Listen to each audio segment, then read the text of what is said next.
Joining us is a neurosurgeon, Bitcoiner, and someone I like to think of as a Renaissance man, Dr. Jack Kruse. Welcome to Geopolitics and Empire, Dr. Kruse. Thanks, no problem. So I've been listening to hours upon hours of your chats with Danny Jones and Robert Breedlove and Rick Rubin on so many topics. And I know we don't have the luxury of doing a 10-hour podcast, so my goal is sort of to get your big picture synthesis. And for some of the more grittier details, I'll leave all the links in the description to your previous chats. But first to start out, just as someone who is curious and is always wanting to learn how to learn more, how do you know so much? Do you read like a maniac? Well, I think the genesis of it is how I grew up. I grew up in New York City as a poor white kid. And my singular focus back then is how do I change, my life trajectory? And my parents actually told me, maybe you should talk to some rich people. And that's kind of what I did. And the guy that started me off really on understanding history and not trusting the government, believe it or not, was a Zionist banker who owned the Sterling National Bank on 57th and Madison. His name was Theodore Silbert, and he was one of the first presidents of B'nai B'rith in New York. And he's the one that taught me about fractional reserve banking, taught me about the history of the Rockefellers, the Rothschilds, Jekyll Island, how the whole system works, and told me the good, bad, and ugly of that entire system. And then I had another benefactor who I've never really talked about in any podcast. His name is Frank Scharf. He was an attorney that worked for Equitable Life, an insurance company. And he told me the inside baseball of how that system worked, with medicine, the law, and banks. And then basically they dropped me into the Museum of Natural History. And I started following all the rich kids around that signed up for these classes. And what did I assimilate? I assimilated a lot of knowledge on a lot of different topics as a young child. And that's actually, I think, what fueled me asking some of the key questions. And you heard what I said to you before you hit record. I said, if you want to do a good podcast with me, you got to ask good questions. But I would flip it back to you and say, that's actually how Jack Kruse became Jack Kruse, because very early age, I'm telling you, when I was 2, 3, 4 years old, I was probably the most inquisitive kid you'll ever meet. I drove my parents crazy. I drove the people and adults around me crazy because I asked questions that a lot of people either couldn't answer or didn't want to answer. But I was fortunate that those adults directed me to places where I could get the answers. Yeah, and some of those details you give in your, I was listening to, I think, 7 hours of your chat with Robert Breedlove last night. You give details there. And so I focus a lot on the big picture, geopolitics, globalism, COVID 1984. I got into trouble myself covering some of that stuff early on in 2020. I got banned by the DHS from PayPal, from Patreon, and so forth, for the people that I've been interviewing. And, if you could sort of give us your synthesized theory of everything, as I like to say it, you've spoken of at length in your interviews, the historical deep state, going back centuries in history, the military industrial complex. I believe you've said America can't really heal and move toward freedom until the truth about JFK is revealed. And so just your further thoughts on who's running the ship, what are their plans and end game? Things just seem progressively to be getting worse, and why are they doing it and so forth? Well, I mean, the why they're doing it is simple. It's about control and power. They want to take us back to feudalism in medieval times. Why? They want us to be economic serfs on the plantation. The difference is right now, everybody is a Black African American in the world, 8 billion of us. You don't need black skin to be a slave anymore. The system has been built for a variety of different reasons, but it really starts with the covert 12 families, that sit above the Rothschilds and Rockefellers. The Rothschilds and Rockefellers get a lot of the blame because they're the front face, of the Trilateral Commission, the Council of Foreign Relations. You've heard my recent takedowns of the Cali Means and his sister. Why? Because they are just the new iteration of the old guard. And that's why I always tell people that you have to know your history.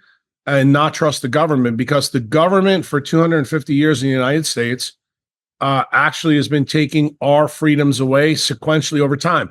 That's exactly what the Fabians do and what they started doing, in Queen Victoria's England. And what was the goal of this? Well, if you know your history from 1776 to like 1840, the Queen wanted to get a loyal title of the United States back. They lost it in 1776.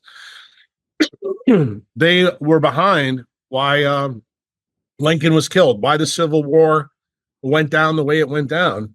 Then nothing got solved, and we wound up in World War One. Then the very classic Fabians who were implanted. You've heard Klaus Schwab talk many times that we have people planted all over the world.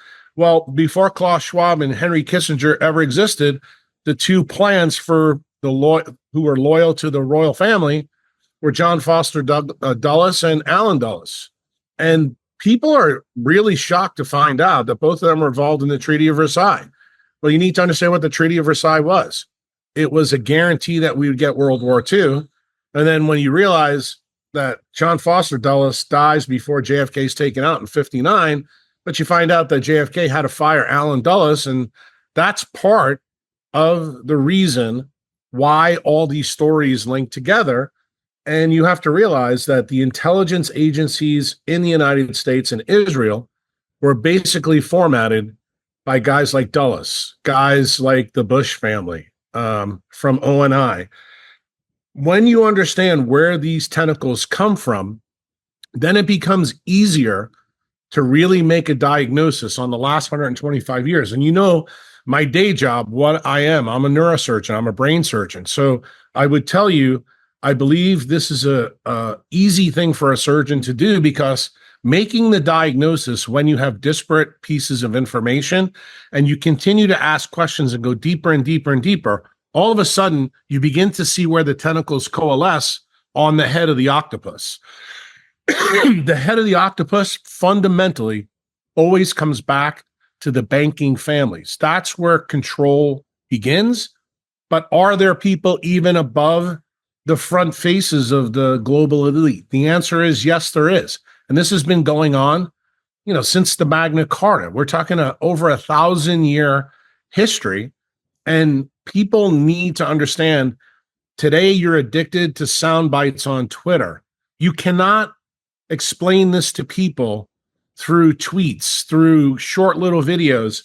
You have to be an aficionado of history. And what do I fundamentally teach people?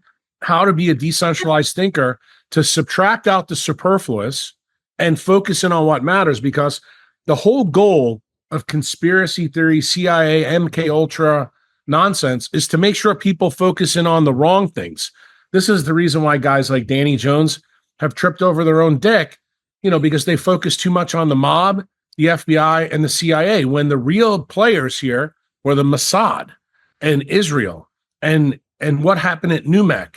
When you understand that, and you understand how they linked to the Dulles brothers and how they linked, to the Joint Chiefs of Staff, you begin to realize that all the people that are truly the enemy of the people today are the people that are trying to destroy the United States so that we can get back to the latest iteration, which is a one world government that was started with Kissinger and Klaus Schwab back in the 70s. And this all came to fruition right after Meyer Lansky gets pulled in by the intelligence agencies in 69. And when you understand the totality of all these things, all of a sudden geopolitics actually begins to make a lot of sense. It's no longer a mystery why the things are going on as they go on today, why Keir Starmer is who he is, why we have a Jewish Mexican president, why we have Trudeau, why we have the nonsense that's going on in Europe. It all makes sense, but you need to realize to really truly understand the situation so that you can make an accurate diagnosis as the CEO of your own life. You need to understand history. History is absolutely the key. And the reason why this is important, like from a science standpoint, during COVID, that science was stolen by guys like Fauci because the victors write the books. What I try to explain to people is when Kevin McKiernan and Philip Buchholz unleashed hell on the gain of function research by showing that SV40 was in the Pfizer jab. What people don't know is that Philip and Kevin had no way of discovering the things that I unleashed on Danny Jones because none of this was published in the literature by design. It was hidden. Well, that's the exact same things that happened with history books. The history books of really what went down in World War I and World War II is not true because it's written by the victors. So I've told people on the myriad of podcasts that I've done over the last 2 years that I think a guy who's on Twitter, who you may follow, his name's Martyr Main, it's still in Cooper. He's an American historian. He is getting ready to start a new chapter in looking at all these things that I've been talking about from an academic historical perspective so that patriots like yourself can actually then get an accurate depiction of truly what happened the last 125 years. So then the mysteries of your audience, the reason why they're like, it doesn't make any sense why this has happened. Trust me, it all makes sense when you understand where the pieces fit. But the design of the conspiracy by the industrial military complex is to make sure that you don't have some of those key pieces and that you believe the superfluous. And what does that do? It mimics what you did in third grade in the game telephone, when one of your friends told you one thing in your ear, and now after 30 kids, it came out, it's not even the same story. That's effectively what the history books are. That's effectively what peer review literature is, in medicine. And what did I decide to do 2 years ago when Rick Rubin tapped me on the shoulder and said, hey, I want you to teach Andrew Huberman about light water magnetism. I knew right away that it was going to lead to this whole story that I've been unleashing for the last 2 or 3 years about how science was stolen, how it links back, to the JFK assassination, because this is my firsthand account. I lived this. I don't, I'm not like Whitney Webb or her friend Mark Godwin, who talks shit and tries to paste things together. I actually lived this through my residency and talked to the principals who were involved in it, and I kept my mouth shut for 30 years. Yeah, and what you say about alternative media, the independent podcasting space today has been a minefield, and even some of my listeners, had a guest on not long ago, and we talked about sort of ideological cul-de-sacs where people get stuck on and just won't shut up about one certain topic. And I try to step back and cover a swath of topics and look at the big picture. And just on world government, which you just mentioned, that's sort of been one of my biggest obsessions. I studied in Geneva. I was around some of the elites. I was a staff assistant at the UN, EU. I was there during the fake swine flu pandemic. I was at the WHO, the World Health Assembly, in 2009. And we're seeing now, I always say how the EU is the prototype for this technocratic world government that they're just copy pasting to the rest of the world. Trump is now talking about North American Union. I've heard even, Latin American leaders, the former president AMLO of Mexico explicitly said we need a North American Union. And even Bukele, I found an article from 2022 where Bukele sort of alluded to this idea of a Central American Union based on the EU. Just your thoughts on this sort of project for a world state and how they're doing. Do you think they'll be successful? Let's put it this way. I think the jury's still out in terms of my diagnosis. I think America still has this huge addiction with Silicon Valley and big tech, and technocracy is actually the driver of the one world government idea. I will say that I think Trump has thrown a monkey wrench into their plan, specifically the EU version, the Kissinger version, the Klaus Schwab version. I think when you bring in the Americas, I think what's going on in Canada, Mexico, and the United States is very different than what's going on in Central and South America.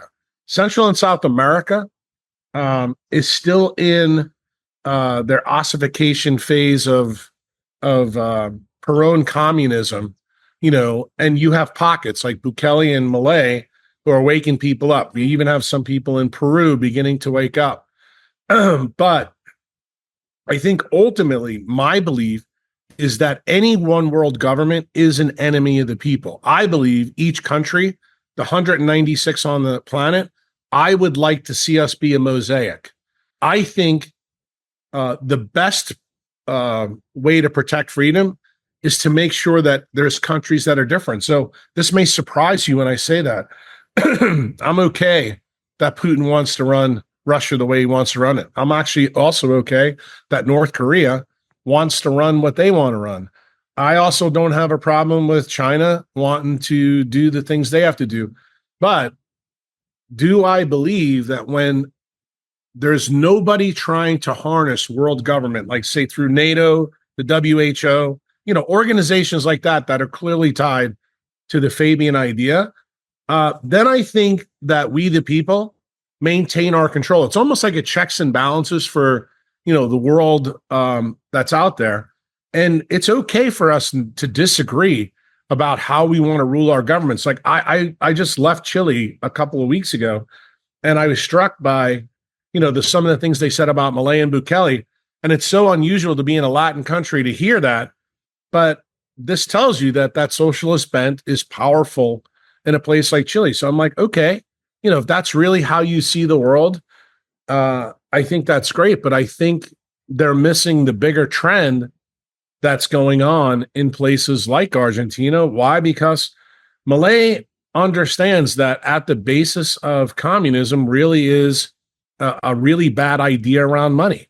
And the interesting thing is the zip code of Argentina and the zip code, say, of Bukele, the problem is the same, but, and when I say the base problem is the same, but how you have to take it apart is different.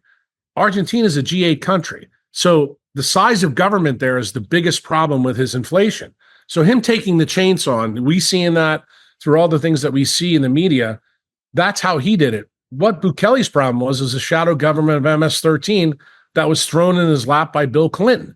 So what did he do? He actually used technology to put the bad hombres in jail. Guys like Ben Braddock with IM 1776 have written exclusively about how Bukele did it. The interesting thing is people don't see the parallels of what Bukele did and what Milei is doing and how ultimately it ties back to money. And what's the first thing that Bukele does when he becomes the president? He actually doesn't put the gangs in jail. He makes Bitcoin legal tender because he realizes he lives in a dollarized economy. And if things go screewad for his people, and say the American dollar goes boom, like it looked like it was doing, in with the bond market the last 3 or 4 years, he gave them an insurance play. And now potentially Trump, with coming up with the SBR, this actually could change the fortunes of people like the Salvadorians or even the people in South America whose countries have now YOLO'd in, to Bitcoin. I mean, just so you know, literally tomorrow, I'm getting ready to leave to go to the top of South America to meet with a young new leader in a country called Suriname. Why am I going there? She has the largest reserves of oil that Qatar is trying to buy from them. They also have the largest gold mine in the world that Newmont Mining is running. But her goal is to take those assets and turn them into Bitcoin and then use some of that money to get thorium nuclear reactors to mine Bitcoin. She only has 600,000 people in her country, but she's sitting on huge resources. That story is the same story that Milei has, except she has no ties to the IMF. So she can turn this country around rapidly, and she can make it the first true Bitcoin country ever in the world. And what has she asked me? She said to me, she goes, look, I already have the idea. She goes, but I need to understand how to write the framework. Like you just saw Trump's executive order for crypto, which is the, supposed to be the SBR. And he invited a lot of the shit coins in. This is kind of what Maya needs to avoid in Suriname. You don't need lobbyists coming in to try to put XRP and all the other shit coins that protect the elite banking institutions who really want a CBDC. Instead, you have to have somebody to understand how to write the framework of how things need to go. In other words, this is the blueprint of how sovereignty and freedom should be done in a country.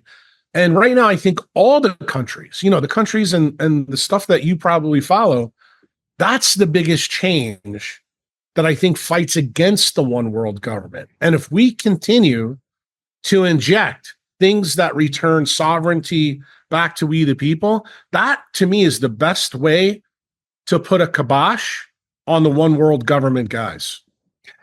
To go to technocracy for a second, you brought up so many threads that I can pull on. You tweeted this morning, someone commented and you agreed, full speed ahead to technocracy is what it looks like to you. Back in 2020, I brought on the Jewish historian Edwin Black, who wrote about IBM and the Nazis.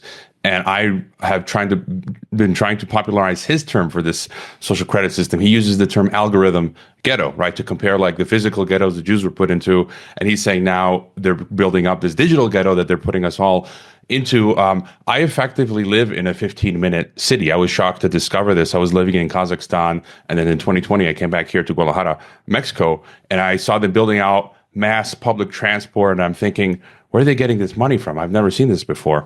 And I found the actual white papers that say that Guadalajara is a resilient city, which is a 15-minute city, and that this is being financed by the Rockefeller Foundation. It's in Visa, and they're in the white paper. They say the goals are to have a cashless economy, AI pre-crime, all this crazy stuff. And so just your further thoughts on this sort of social credit system. I view it as, China is kind of like 1984, and in the West, we're Brave New World.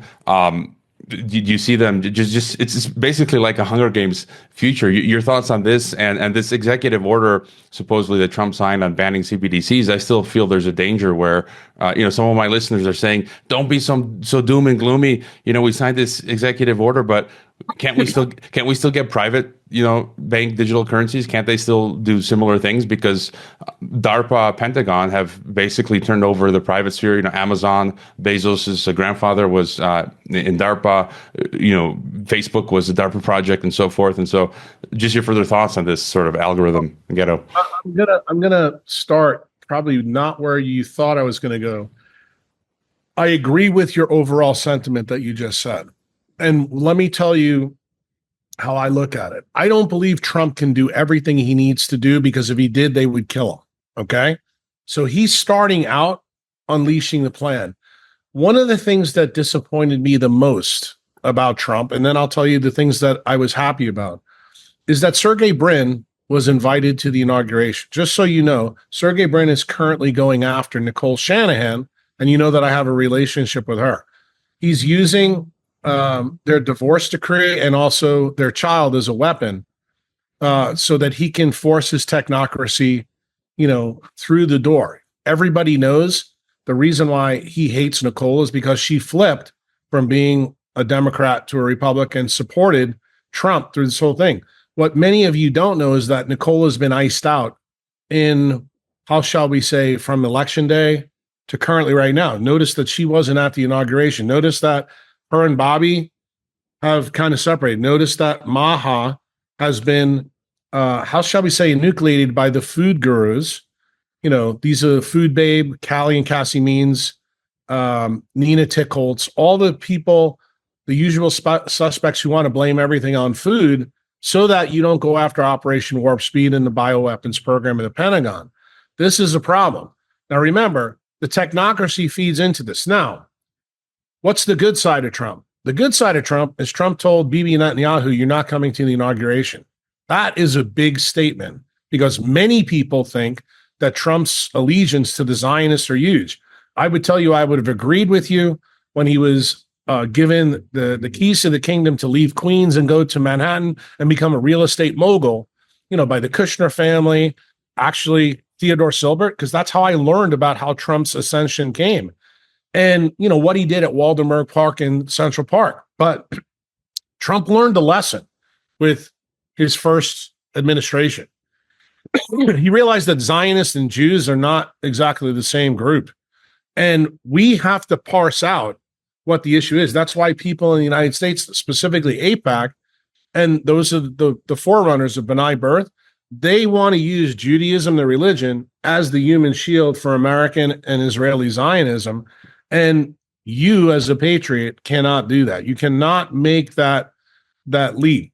So him not inviting Netanyahu is big. The other thing he didn't do, he didn't invite any European leader except the girl from Italy, which I thought was big because, to your point, what you brought about Europeans, this was a major fuck you to the people in Europe that are behind the Kissinger-Schwab world. And then who does he invite? He invites Malay. And Malay is another leader. He's the leader from South America. Why? Because Malay is a big believer in Austrian economics, which is now where Trump is heading. You have to understand, when Trump started talking about Bitcoin and Trump started talking about cryptocurrency, that was the, how shall we say, the spike in the tree cut that actually separates Zionism from Judaism. Trump is a fan of the Jewish people, but I think Trump realizes that the Zionists tried to ruin his presidency the first time and then actually try to kill him in Butler, Pennsylvania this past summer. And he's very cognizant of this. And I think some of the things that he's doing right now are very calculated. So, for example, the executive order about the World Health Organization, that is complete fluff. But what's the real reason behind doing that? If anybody knows the history of Tedros, Tedros is actually the leader of a terrorist organization. He's not a doctor. And you have to realize, who is he a front for? He's like the Rockefellers or Rothschild of the Gates and Gavi Foundation. So instead of Trump going after Gates, who's a real problem, I'm going to go after the World Health Organization and nucleate the front. And then what does he do? He pulls a Top Gun maneuver and invites Gates to Mar-a-Lago to hear what Gates has to say. But it's very clear what Trump is doing. Now the target, and Biden has helped this, the fact that Fauci has immunity with this pardon, guess who's the front face to go down in this house of cards with the bioweapons program? It's actually Gates. And if you want to know the truth, Gates really is the front for the Department of Defense and the Pentagon. So what is Trump sequentially doing? He's peeling the layers back on the onions to get to where the real dirt is. My belief, if he continues what he's doing with Bitcoin, with financial sovereignty, this eventually is the vampire spike in the Rockefeller and Rothschild Foundation. The thing that most Bitcoiners are really fired up about this morning is they're worried about the wording that David Sachs put in the SBR, because no one wants to see XRP and Ripple involved in this. Why? Because they're basically a front for the CBDC. And if they get thrown into this and you're going to have like a talk about all this, it's driven a lot of Bitcoiners crazy. And most of the Bitcoiners, aligned to get Trump elected. That's really, what David Bailey did in that thing. And I think David Bailey was over his skis a little bit when he thought that Trump truly was a Bitcoin only president. Let's face it, Trump is a fiat shitcoiner. He always has been and likely always will be. And his actions with, the Trump coin and Melania coin and all that kind of prove that point. But this is what I would say, even though I'm a Bitcoin maxi, am I hammering Trump over this? No, because I actually think I understand what he's doing. He's got to be very surgical, just like Bukele was and just like Malay was, because the industrial military complex is a very big animal to take down. This is a David and Goliath story. And I'm willing to give Trump more leeway because of who got invited and who didn't get invited to the inauguration and how the executive orders are coming out. Where I don't trust Trump, where I'm really concerned, I think Susie Wiles helped eliminate DeSantis so that Trump could get elected. But Susie Wiles tied to Big Pharma and Big Food is the reason why Maha has been ossified. She's very afraid of what Bobby Kennedy can do. Now, obviously, from my history, I'm a big supporter of Bobby Kennedy. He's who I was going to vote for. And I think the Maha movement is and the Bitcoiners is what got Trump elected. The fact that we don't have that say yet, and this may be premature on my side, because remember, Bobby is in the silent period now before the confirmation. We don't know what Bobby's going to do, but I can tell you what happened at the Mahal Ball was an absolute disgrace to science. And it is detracted from the message, the way they iced out Nicole, who clearly has been a champion, for health and medical freedom. And then yesterday, basically, we have the new CEO of the USDA is a seed oil guy, which to me is absolutely psychotic, because if you're about helping Americans stay healthy, you can't put a guy like that in the USDA. A guy like Joe Salatin or Massey would have been perfect choice. But they can't be controlled by the people in the Trump organization. And that's why I said we are going to get bits and pieces of goodness, but we're also going to be left with bits and pieces of the globalist empire that other people will have to take apart down the road. I think the process now, instead of being maybe 5 to 10 years, is probably going to be 25 to 50 years in the United States to completely destroy it. Do I think the destruction in Europe and in South America is absolutely ongoing? I think in South and Central America, much faster. I think the news for Canada and Mexico is really bad today. All you have to do is look at the tariff story. And when he mentioned the External Revenue Service, boy, that should have been a major punch in the mouth to the people in the attic and the people in the basement of the United States. I've got questions still on Bitcoin and COVID, but before moving on, you mentioned Zionists, and there's a small segment of the listenership, and sometimes over the past years, I feel like also the government hasn't been involved. That's their process of entrapping, right? Trying to associate you as a Nazi, anti-Semite, and then that way taking you down. And I've had stuff like that happen to me, but for the it's the Jews people. I grew up in Skokie, Illinois, north side of Chicago, where it's huge Jewish community. And I think it was in the 60s or 70s they allowed this Nazi march to go through. And one of my neighbors, I'd mow his lawn, he'd make me breakfast. He was a Jew. His name was Hank. And, I didn't know he was a millionaire. He didn't let anyone know. He had invented some patent for the IV or something like that. And so I think you mentioned this in the podcast. I mean, there are plenty of Jews that are not in on this, they're living their normal lives. And then, of course, I will tell you, most Jews aren't in on this. That's the sad part. I think we do the Jewish people, the secular Jews, a disservice when we say the Jews. We need to start to use the correct term, which is the Zionist. And where the Zionists come from, believe it or not, is this Fabian movement. It comes from when the First World War is ended and the Ottoman Empire fails on November 2nd, 1917, Lord Balfour and Rothschild, Nathan Rothschild, write a letter after they spoke to the king. And because they got Palestine in the Treaty of Versailles, Rothschild and Balfour came up with the idea to repopulate European Jews to Palestine. At the time, it was 98% Christian and Muslim. And they had a lot of trouble getting Jews in Europe to want to go to a desert so that they could fulfill the prophecy that's in the Old Testament. And what did they do? The Balfour Declaration then turns into the Zionist cause. That's kind of what you see in 47 with Ben-Gurion, what happens in 67, and then what's happened recently from probably 14 all the way up to current days.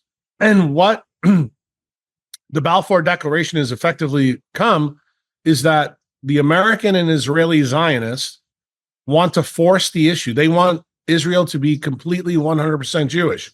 They are no longer interested in sharing the space with the Christians or Muslims. The only people they've capitulated to is the papacy. Why? Because they were involved with the original transfer agreement and the issues between World War I and World War II. Because the papacy was promised they would have a role in the rule of Jerusalem. But the rest of Israel is hands off. It's all Jewish. That is a modern idea that was born after November 2nd, 1917, in the middle of the Bolshevik Revolution. And the people that were in charge at that time, which are the royal family, the papacy, and the banking elites, meaning American and England, the City of London, they crafted the idea of the transfer agreement. And the transfer agreement is not a conspiracy. I famously tell people this all the time, that if you have a patent or you have a coin that has a swastika and a Jewish Star of David on it, that's not a conspiracy theory. In other words, you have to understand the historical context. Who is the person that taught me that, my friend? That was Theodore Silbert. He's the one that told me that the original idea behind the transfer agreement, remember, he was privy, he was one of the people in the room when this happened, was to repatriate all the Jews in Europe and put them in Palestine. And the Rothschild banks in Europe were going to hold the assets for the Jews being moved. Turns out the two people involved with this were Pope Pius the 11th and 12th on the papacy side. And then it turned out one of the nephews of the King of Spain was the go-between between the royal family and the papacy with the Nazis as this went. And the last part of this whole thing, it also was tied to the abdication of Edward VIII in 1936. Why? Because he was a huge supporter of his father's plan, which was to prop Hitler up to perform this maneuver. This is the reason why General Patton famously said in World War II that we were really fighting the wrong people. The enemy was on our own side. It was the royal family, because he understood what was really going on. The problem is the people who have controlled the media, which are the Zionists, have buried this story for this long. But the very interesting thing is when you sit down with the Jewish people, the secular Jews versus the Zionists will deny everything they can about the transfer agreement. Why? Because it really outs the plan. The other thing that really is a problem is the story around Edward VIII's abdication. They blame it on Wallis Simpson and her being divorced, but they don't want to talk about all those pictures that have showed up with Edward, with Hitler. And we even have now pictures of King Charles' mom giving the Sieg Heil salute. I mean, all of us hear what's going on with Elon Musk right now. How about you go look at some of those pictures and understand where they go? And then it gets even further. If you think that that was only a big deal when the Queen was 7, 8 years old, realize that her grandson, the guy with the red hair, King Charles' son, actually was outed by the New York Post of dressing up like a Nazi for a Halloween party once. So if you don't think that this fabric, this DNA is actually in there, that means you just don't know history. And when you put all these things together and you see it, I think the Jewish people, the secular Jews, have been dealt a really shitty hand. I think the Zionist is where we need to start calling them out. You know, who are those people? I told you the big one when I started this diatribe. That's Sergey Brin. Okay? That's the lady who runs YouTube, who's now dead. The Wojcicki sisters, both Ann and Susan. All their friends on Silicon Valley, like everybody, the one person that I think Trump has been hammered for the most back in the early days was his ties to Nathan Lauder of Estee Lauder. He's a huge Zionist. That's the guy that actually got Trump from Queens into Manhattan. What's the big albatross around his neck now is the Adelson family, you know, from California. The interesting thing is you also have to realize that all Zionists are not created equal. I would tell you the Lauder family is far worse than the Adelson family. But I believe now Trump understands that the hardcore Zionists that are cut from Ben-Gurion, Netanyahu, that's his problem. And the point that I want to make to true patriots is just look, instead of what Trump says, look what he did. His first presidency, he's the only president that didn't have a war. And what did he realize? Netanyahu is getting us to fight Israel's wars for the last 50 or 60 years. What did Trump say in his inaugural speech? We're not doing that anymore. And who wasn't in attendance? Netanyahu. And did the American government have something to do with Netanyahu being popped for the ICC warrant during the Olympics in Paris? It's true. In other words, the United States has taken the gloves off And the fact that Trump is going to release the JFK, Martin Luther King, and RFK files, you will begin to see what the ties of Ben Gurion through Numac and Dimona and the USS Liberty story. When America finds out just how bad the Zionists are, this may be the point where modern humans stop blaming secular Jews and really put the target on the Zionists. And the Zionists own many of the people in our Congress, meaning in the United States. That's the AIPAC people. The only guy that they don't have a tag on is Massey from Kentucky. But guess what? Anybody who's in the DNC, anybody who's a rhino, basically is an AIPAC asset. And this is what JFK was fighting with his brother about. You know, he wanted to make the previous iteration of AIPAC, which was called the Zionist Council of Federation. You know who wrote Kennedy a letter? Donald Rumsfeld. Remember him? He was the Secretary of State under the Bushes. He was the one that wrote the letter when JFK wanted to make them register as a foreign agent. So what did Rumsfeld effectively do? He just changed the name to AIPAC. And that's why this story went away, because LBJ was a Zionist. He was one of the people that was put in by this whole movement. And this is the reason why these stories have been buried for so long. You're never going to get healing in the United States until these JFK files are done. Remember who Donald Trump's best friend was when he was a Democrat? John F. Kennedy Jr. Okay? And remember who was primaried against him? Hillary Clinton. Okay? Magically, he dies in an airplane crash that has a lot of nonsense associated with it. But what does that do? She becomes a senator in New York. Then she eventually becomes a Secretary of State. What does the Secretary of State really do in the United States? They lead intelligence. Okay? That's a huge problem. So what is Trump effectively signaling to people in the United States right now? If you're going to release the JFK files, you are actually going to finger the Zionists. Okay? The people that everybody thinks Trump, is led by. Okay? I see it a little bit differently. I am not a Trump fan. I would have voted for Bobby if I could have, but Bobby specifically told me to vote for Trump. And I know the history of Trump when he was a Democrat. I know how tight he was with JFK Jr. I am a New Yorker. I was there when that happened. I understand that history pretty clearly. But my diagnosis on this issue right now, this is the reason why I'm giving Trump some leeway. Okay? I think he isn't as tied to the Zionists as most of the rest of the world thinks.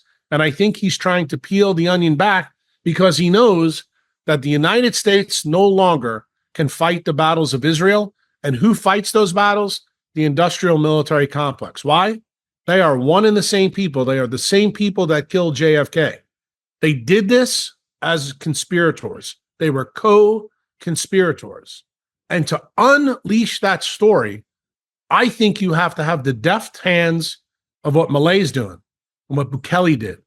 I look at this the same way Trump has got to navigate his own zip code so that the American people, when they see this for what it is, they're no longer apathetic and they begin to realize that elections have consequences. My opinion, I think November 5th, 2024, you're seeing it right now. In the last 4 days, the consequences are live. They're on live TV as these executive orders come out. The problem is, my friend, you're a geopolitician guy, and you know that I'm a brain surgeon. You don't think I've been listening to all these executive orders and really what they mean, and I'm piecing it together to figure out what disease the patient really has that Trump is trying to treat? That's what I'm doing.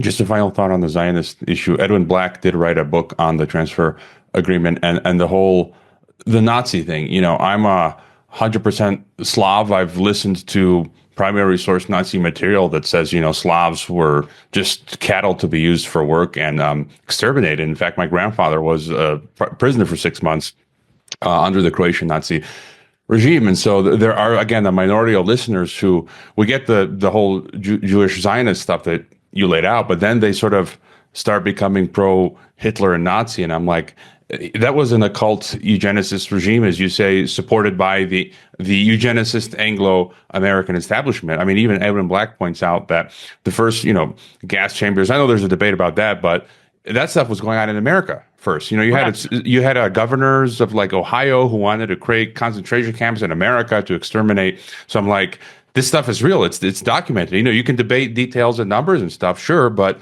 there's nothing good about the Nazi regime, if you ask me.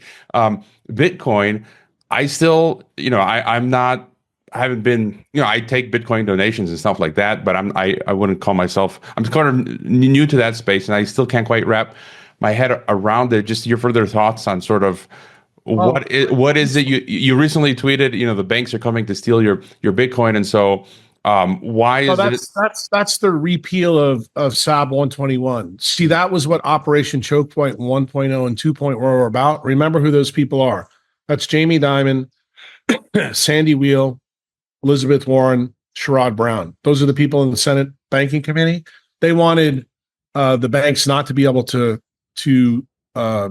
custody Bitcoin because they were trying to strangle Bitcoin in the grave. You need to understand, and you said you listened to the Breedlove podcast. For any of your listeners who want to know the details, because we'd have to talk forever to get to this point, I would tell you, listen to the part of the Breedlove issue when I talk about how Meyer Lansky was a forerunner of Satoshi Nakamoto. Why? Bitcoin is freedom and money, complete freedom and money. So when you understand that this is the mortal enemy, this is like the vampire spike to the Rothschilds and Rockefellers. That's the reason why the people I mentioned before are vehemently fighting against anything that's for freedom of money.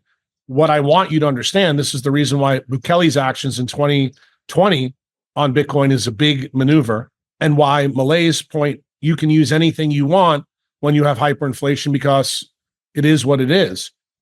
The difference is Trump and Bobby, they're in unison on this. Bitcoin was part of both of their platforms. That should tell you something. Anybody who's for freedom of money tells you that they are part of we the people. This is the reason why I am giving Bobby and Trump leeway. What have I said very clearly to everybody?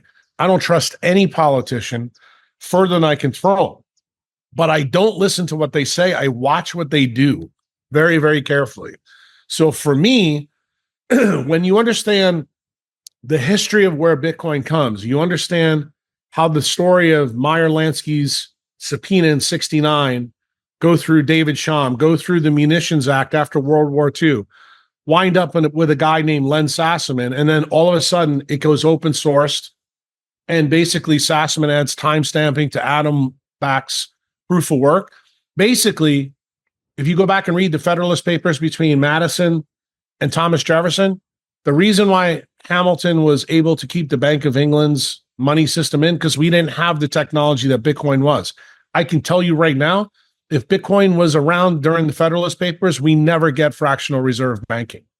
In fact, I can tell you from my discussions as a young man with Theodore Silber, that's exactly the case. Because he told me straight up, there's never been a monetary technology that can replace what we have. That's the best that we have. No one's come up with a better idea. Well, it turns out we came up with the better idea 16 years ago. And these people that I told you in Operation Choke Point 1.0 and 2.0, they should have strangled the baby in the bassinet 15 years ago, and they didn't. Where did the Bitcoin movement really come from? It came from Occupy Wall Street. It came from the great financial crisis. It came from people beginning to wake up that the bankers really were the ones behind it. And if you remember, if you're an American, you should remember this, Obama and Bush, because this is in the transition of their power, we get the TARP, we get the bailouts of the banks, but we don't get the bailouts of the people. They basically socialize the nightmare that they cause to the taxpayer. And it's gotten slowly worse over time. That's where all the inflation in the last 15, 16 years that is present globally has come from. It's from the bankers. They are your enemy. So when I tell people, when you buy Bitcoin, you are voting against the Rothschilds, the Rockefellers, the banking elite, all the things that you and I have already talked about in the first 40 or 50 minutes. This is you getting to vote every single day that you do not want a one world government. That's the reason I'm a big Bitcoiner. That's the reason I'm a maxi. I have the firm belief that anything is for freedom of money goes against the global elites that are out there. It's a fuck you to Sergey Brin. It's a fuck you to Elon Musk. It's a fuck you to Peter Thiel. It's actually a fuck you to a lot of the Fabians that are in the DNC and that are rhinos. The best one that I'm really hot for is Elizabeth Warren, Susan Collins, and Murkowski, the senators who will not vote for Pete Hegseth as the Defense Department person. Why? Because they are Fabians. They do not want America to be great again. They want America to be under the thumb of, the old economic feudal system that was popular in the medieval times. And what you're saying, I'm on the fence where I'm seeing what you're saying, where this can be possible, where we had sort of Bretton Woods, gold-backed dollar, now petrodollar, and that we could now transition to sort of like a digital Bitcoin-backed space. But my further question for you would be, do you see in Bitcoin any sort of Achilles heel potential for hijacking something down the line, whether it's related to energy, mining, whatnot, No, that could... Not at all. Not at all. Let me just tell you something. Bitcoin's Achilles heel occurred prior to 2017. It could have been destroyed. I will tell you right now, it's an unstoppable force. And the real big issue, this is why I wish we did have more time to parse this out, because you're probably a good guy to talk to about this. You really need to understand what happened with Meyer Lansky in 69 through 73. He basically told the Rothschilds and Rockefellers that he had total control of the IRS computer through the Promise software. So he knew all of their steps before he did it. He's also the one that sold all the Unisys computers back to the industrial military complex. And he told them, he said, if you want money like Thomas Jefferson wants or wanted in the Federalist Papers, you need to computerize the money. He gave the idea to the banking elite that you needed a CBDC, but he warned Israel and he warned the American Fed that to do that, it was going to take a tour de force. Okay. In other words, it was not going to be an easy task. So what happens immediately? The first reaction to Lansky giving this information is the Bank Secrecy Act. What do we know that in modern terms? That's the AML KYC laws that now are playing a huge role. What's the second thing that happens? The Nixon shock. That's when you come off the gold standard. Why? Because the Fed and the banking elite in the city of London realize that their money is actually worthless because Meyer Lansky has blown it up. So what do? They have a controlled demolition over the next 50 years of the fiat system, which is going on now. But what's their replacement? Their replacement is the CBDC. And why did I tell you earlier that this is the reason why you can't listen to anything about XRP? You can't listen to anything about a CBDC. Let's do a hard stop, my friend. What did you notice about the executive order that came out yesterday in crypto? What did it say from Trump? No CBDC. Who's the new Treasury Secretary? Destin? What did he tell Congress during his confirmation hearing? No CBDC. What does that basically signal to the DNC and the rhinos? The game has changed. In other words, we're not going to support Jamie Dimon. We're not going to support the Fed families. We're not going to support the City of London. We're going to do something different. We're going to give the power back to the people. And what are they doing? They turned over this idea to a group that's going to be led by David Sachs to figure out best how to do it. Here's the funny thing. That doesn't affect Bitcoin. Bitcoin is already out there. It doesn't matter what the United States government does. I'm probably going to tell you something right now that's really going to shock you. I personally hope there is no SBR. I think Bitcoin destroys the global elites. If you don't believe me, I'm going to show you something and your audience. Take a look at my wall in my house. Okay? That's a mural on the wall. That's my diagnosis of being a Bitcoiner for over a decade. There is absolutely no better tool than Bitcoin in destroying the people that you and I are talking about. And the problem is their best chance to do it has already passed. Now they've got to deal with it. So what are they going to do? They're going to use BlackRock, Vanguard. They're going to use one of the guardians in the gate who I don't like in the Trump administration, Lutnick, who's now the Commerce Secretary. He was sidelined to be Treasury. Thank God. They're going to try to use paper Bitcoin to try to control it. That doesn't stop the Bitcoin train. But you know what the key is? The people who will listen to this podcast and listen to every other podcast that I've done is that you need to understand Bitcoin goes right around central governments, goes right around central bankers. In other words, they can control it. This is where the people control the issues. Trump is greenlighting this right now. This is the reason why I've been a fan of Bukele, Milei, Trump, and Bobby. Why?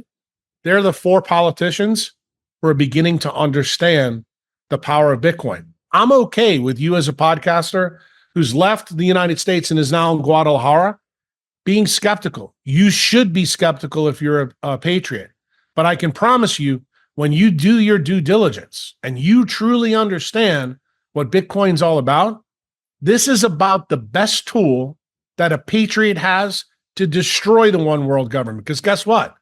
This is the antidote for the Rothschilds. This is the antidote for the Rockefellers. And I'm not trying to, pump my own bags here. I'm perfectly fine with this. I'll be the first one to tell you when I was turned on to Bitcoin, it took me 3 or 4 years to actually truly understand how decentralization really works. When I understood it, I went all in. I was like, this is exactly what we need to protect ourselves from tyranny across the board. Now we need Bitcoin to be the pandemic to infect the globalists. And you just saw yesterday at Davos what Trump and what Milei told them. Okay? The writing is on the wall. You may not want to get on the train. I'm perfectly fine with that. But I can tell you this. No one changes Bitcoin. Bitcoin changes them. And that's what's going to happen. This is the biggest vaccination for fractional reserve banking that human civilization ever said. I'm going to tell you that Bitcoin is a bigger invention than the Gutenberg printing press. It is probably the best innovation historically that I've ever studied. Speaking of vaccination, I did want to get your thoughts on COVID-1984. In your interviews, you continue to say it's one of the most important issues, what's been done.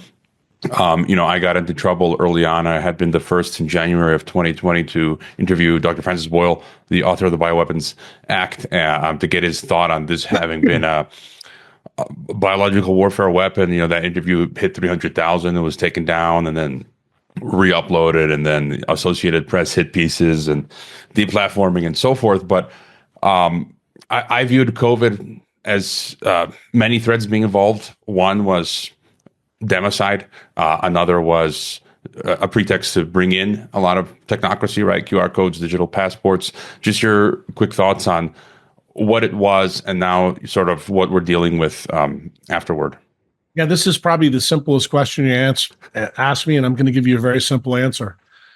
COVID was a compliance test for a coming economic reset. It's a perfect segue of what we just said.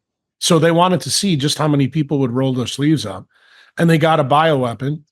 The bioweapon, we now know what the problem is. It's got multiple fronts that are going to harm people for the next 50 or 60 years, just like the first one did through the polio vaccine. So remember, the simplest way to control people is make them sick. Because if you make them sick, then they're relying on the sausage maker that's centralized medicine. So if you rolled up your sleeves, it gave the global elites an idea of just how many people would be compliant. It turned out it worked out pretty good in places like Israel, Europe, Australia, Canada, but where didn't it work out so good? Didn't work out so good in the United States because over 50% of the people didn't take the jab. And it turned out the ones that did take it, when they found out what Kevin McKiernan and Philip Buchholz told the world, that there's DNA plasmid contamination, there's SV40 in it, there's liquid nanoparticles, there's lots of other problems, but that it's likely going to make you sicker than hell, and you're going to be, a ward of the state because you're not going to be able to do things. I think it's the biggest story that America still doesn't know, because it has the potential to light the firecracker of apathy. And why do I believe that? You and I just lived through the election. Most people never thought that Trump would get reelected, but the problem is Trump almost blew it up because he wanted to be known as President Operation Warp Speed. I got news here. You don't want to talk about that. But in fact, that's why Susie Wiles was really smart to bring Bobby to the forefront. Why? Because he was the anti-Operation Warp Speed guy. The problem is now they're trying to mute Bobby now that Trump's in, because Trump still has to take apart the intelligence agency. What people don't understand is that Big Pharma isn't the bad guys behind the jab. Who are the bad guys? Who distributed it? The Department of Defense. It's the Pentagon. So realize this is the intelligence agencies. And why did they do that? Because they are partners with Gates. They are why the gain of function stuff went. This is decreasing the population, because when you decrease the population, a one world government becomes easier to handle. It's really hard to govern 8 billion people on the planet. But if you knock the number down to say 4 or 5 billion, they think they can do that. That's the whole goal of, the Fabians, the Gates, the Gavi Foundation, and all their co-conspirators. And when you understand this totality, then things begin to make sense. So if you're going to go after this situation, you have to make sure you go after the right people. Now, the problem is, because the true enemy of the people is the Department of Defense and the Pentagon, this is the reason why people who listen to this podcast, people who listen to my other podcast, realize you have to give Trump a little bit of pavement to walk. This is going to be the most difficult thing that any politician has had to navigate. It's way more difficult than what Kelly did, way more difficult than what Malay's doing. Do I think Trump will be totally successful? No, I don't. I think this is going to be about a 10-year plan. If J.D. Vance gets elected for 2 terms, I believe we could see the implosion and demolition of the industrial military complex slowly over time. And do I believe Bobby will play a role in that? I do. Do I believe, however, that the American populace needs to understand this is the biggest story never told? When they find out that the government used them as human shields, I want them all to go back and read what Thomas Jefferson wrote about King George, because I got news for you. I've said this many times. On December 25th, 1776, George Washington crossed a frozen river to go kill guys in red jackets for 3% tax on tea. What do you think Americans are going to do when they wake up and realize that their government injected millions of them with something to kill and make them sick? When they actually physically understand what it is that they did. This has the potential to lead to another American revolution, except this time, it's not going to be the king we're going after. It's going to be the guardians and the criminals that are in Washington, D.C., in the DNC, and who are rhinos. They are King George now. I really do hope we see some justice. I mean, even here in Mexico, there's people that I knew, middle-aged, who have passed from this stuff. You mentioned military-industrial complex. Just quick thought on, Russia, China, BRICS. We've got the European war theater, Ukraine, Middle East. They're talking about Iran and Taiwan. Do you see them taking us to a third world war? No. Trump, that's one thing I can tell you. Probably Trump's strong suit. He knows that economic power comes from peace. If there's one thing that I think Trump has been miscast with by the media, who is also controlled by the Zionists need war. Trump doesn't want war. And he also knows And I think Putin knows that's the reason nothing has happened through the last part of Biden's presidency, because we all know that the industrial military complex was running Biden's show for the last 2 years while he was demented. I think Trump is going to make America first. And I think the people in the BRICS understand. I think the Saudis understand that. I think there's factions in the BRICS that you have to have questions about, but none of them economically have enough power really to cause a problem for the United States. Do I support the BRICS using Bitcoin and gold? Yes. Eventually, I think they'll wake up to the things I told you before, that gold is a useless technology in a modern world. Bitcoin far exceeds it. And I do believe that you're going to see in the next 10 years, that's going to change. In fact, I would say if you and I did another podcast a year from now, my prediction is when you do your homework, you'll be a Bitcoin maxi just like I am, because you're going to see what is going to happen. Bitcoin is truly the firecracker that changes the relationships between the BRICS country and the United States, because then it's going to lead to those 196 countries doing it their own way. And that sequentially ruins the narrative of the World Economic Forum, the WHO, and the globalists that all of us are trying to expose. One of the last themes I wanted to cover was health. Of course, you go into that at length in the other podcasts, which are linked in the description, but just real quick, listening to you, I feel like I get a kick in the butt. Well, we did this podcast earlier than I get up later, but I feel like, getting up with the sun getting up, I'm actually feeling pretty good. I'm a bit of a night owl, but we're doing so many things wrong in health. Just real quick, what would you say are the core problems? You talk about light. So just core problems and core solutions for people. Let's make it very simple, because we've done a good job talking about why I'm a big believer in Bitcoin. It's decentralized money. What do I teach people? Decentralized medicine. See, centralized medicine was what underpinned all the chronic diseases that Bobby is trying to fight against. Those chronic diseases come from a myriad of different places, but most of them start with the government. It's that we've replaced the sun by manufactured light. So remember what technocracy has brought. It brings us inside. Look at you. You're inside your house. Well, you see my house. I have no walls on my house. I'm outside in.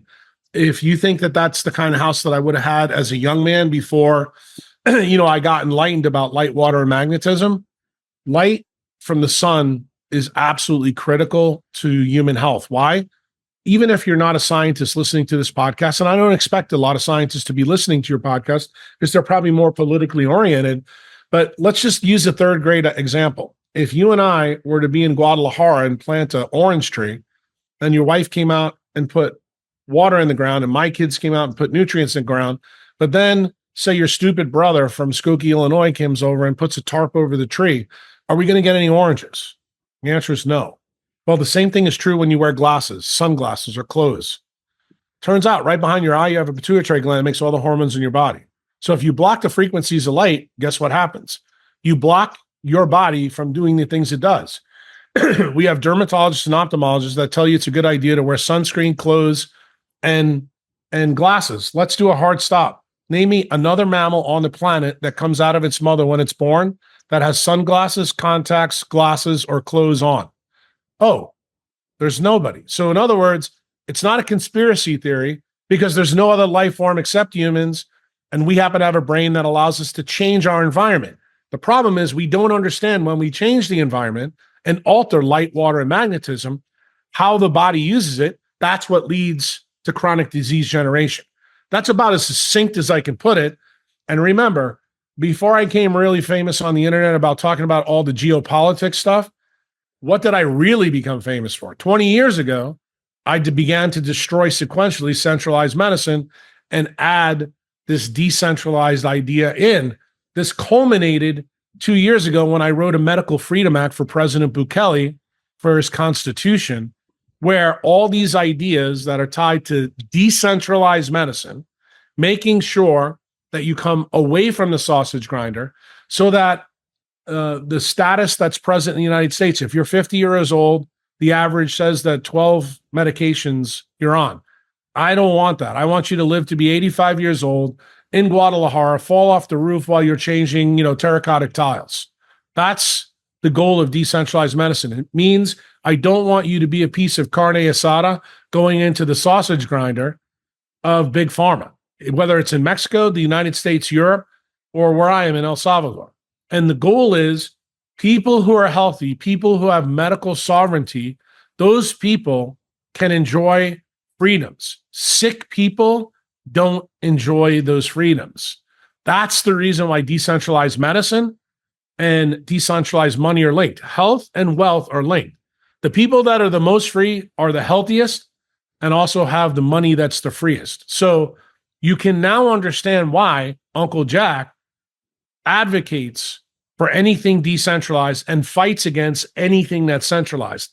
That is my underlying theme that I teach for the last 20 years on the internet.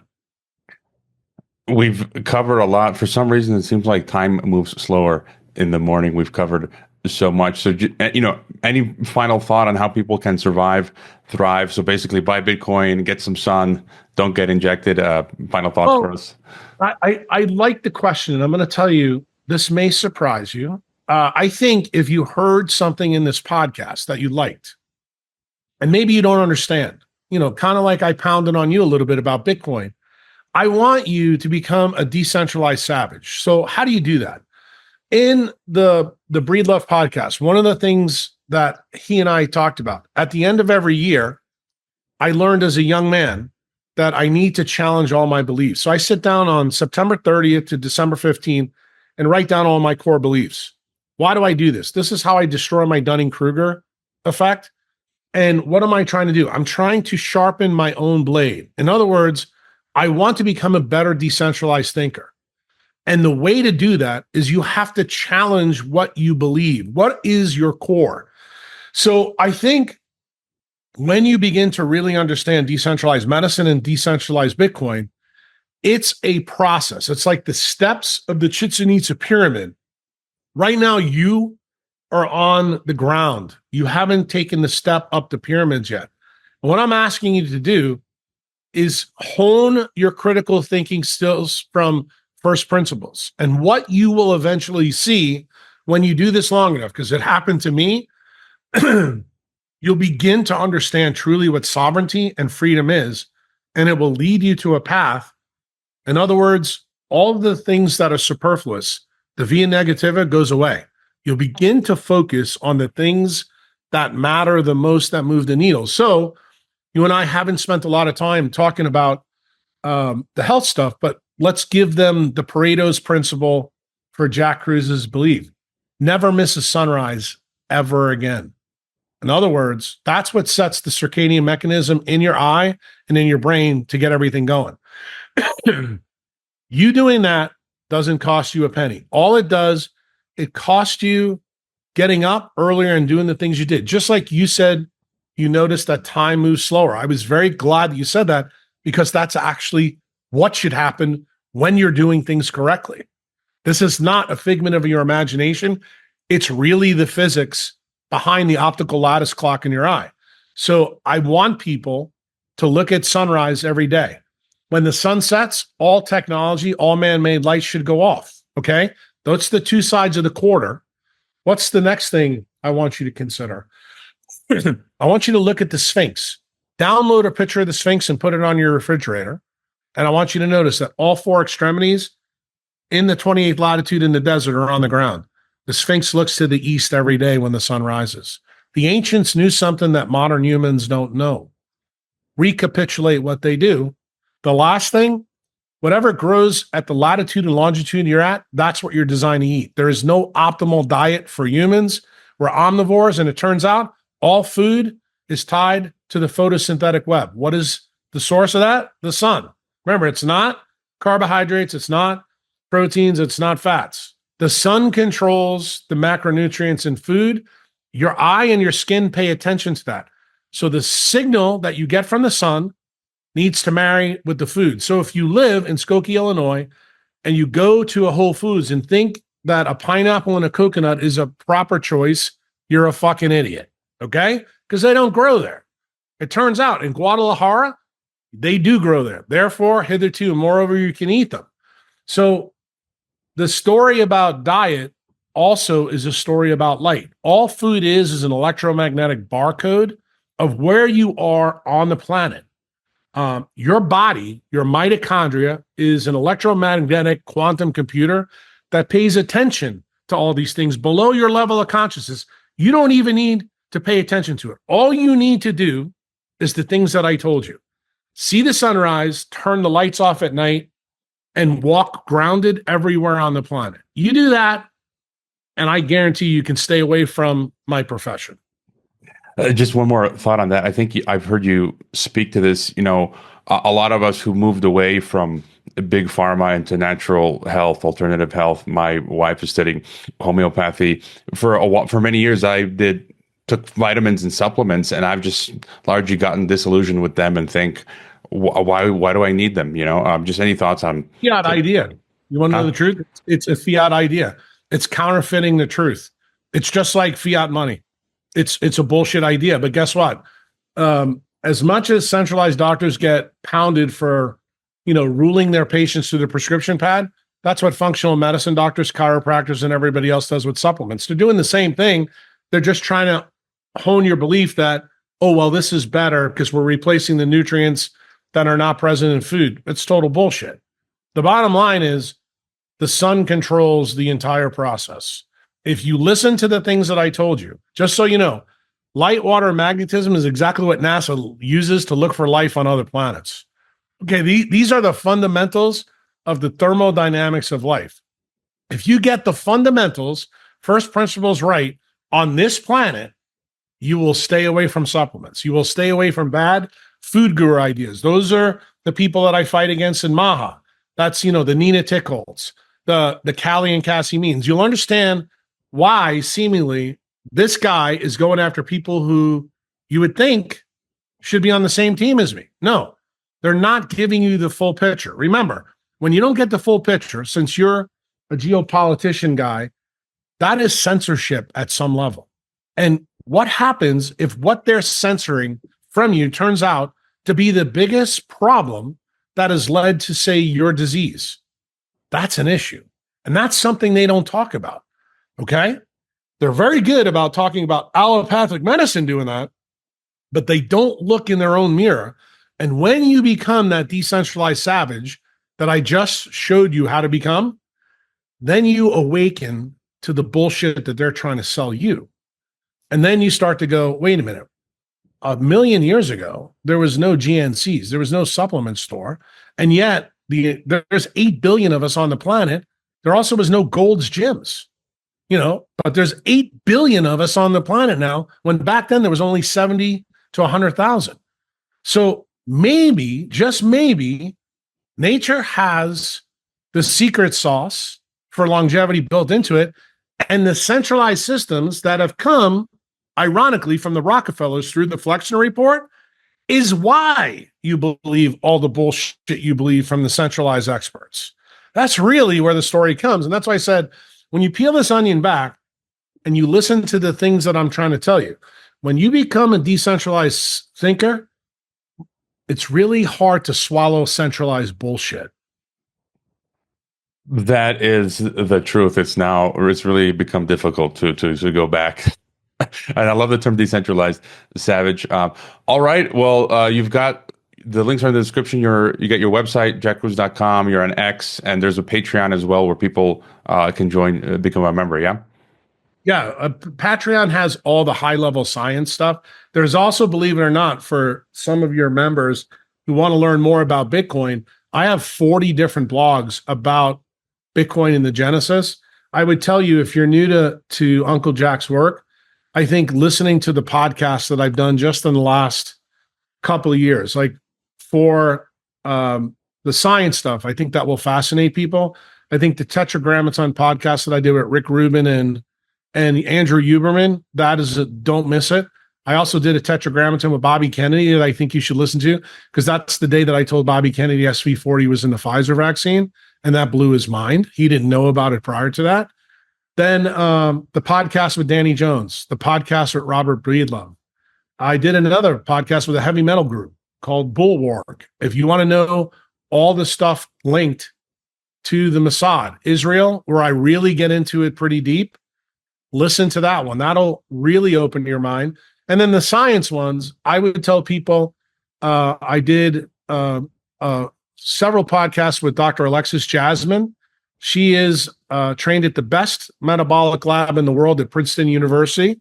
That's where you get a lot of the science. She's a PhD researcher whose life was turned upside down by the Rick Rubin Huberman podcast.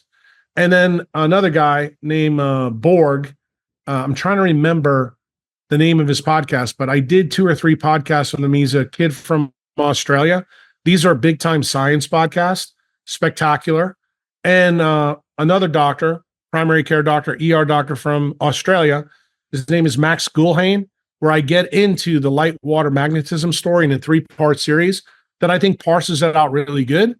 And if you're an autodidact, I would tell you go back on YouTube and listen to my 2016, 2017, 2018 talks at Vermont. This is where I explain to you how the sun actually links to all the food webs and why most of what you believe about food and exercise is total bullshit. The 2017 one goes into the story that you and I just tried to talk about, the orange tree, and why it makes a big difference on your skin and your eye. You will learn things about your eye and your brain there. Remember my day job. I'm a neurosurgeon, so I'm not a dumbass. You are going to find some interesting things out. And I think if you do that, all the free stuff that I just told you, and then you want more Jack Kruse, then you go to Patreon, and I write blogs that will split your head open. I teach you about the physics of organisms, how it works, and it has all sites to why I believe what I believe. It'll take you probably 10 years to read everything that I've written. Well, gracias, Dr. Kruse, for coming on the podcast. Thank you. No problem. It was a lot of fun.